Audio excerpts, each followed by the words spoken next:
مسلم دے سکتا ہے خدا کا تصور اسلام میں، وہ ہے آپ کو سورہ اخلاص سنائیں۔ سورہ اخلاص قرآن مجید کی سورہ نمبر 112 ہے، آیت نمبر 1 سے 4، جہاں اللہ سبحانہ وتعالیٰ فرماتے قل هو اللہ احد، کہو کہ اللہ ایک ہے، اللہ الصمد، وہ اللہ جو بے نیاز ہے، لم یلد ولم یولد، وہ نہ کسی کو جنتا ہے نہ کسی سے جنا ہے، ولم یکن لہ کفوا احد، اس کے جیسا کوئی بھی نہیں ہے۔ یہ اللہ سبحانہ و تعالیٰ کی تعریف ہے 4 لائنوں میں، 4 لائن کی تعریف ہے اللہ تعالیٰ کی۔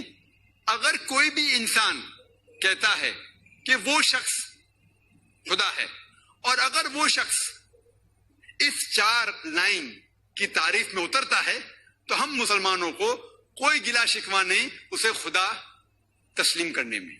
4 لائن، پہلا ہے قل هو اللہ احد، کہو کہ خدا ایک ہے۔ دوسرا اللہ الصمد، اللہ جو بے نیاز ہے، لم یلد ولم یولد، وہ نہ کسی کو جنتا ہے نہ کسی سے جنا ہے، ولم یکن لہ کفوا احد، اس کے جیسا کوئی بھی نہیں ہے، اس کا ہمسر کوئی بھی نہیں ہے۔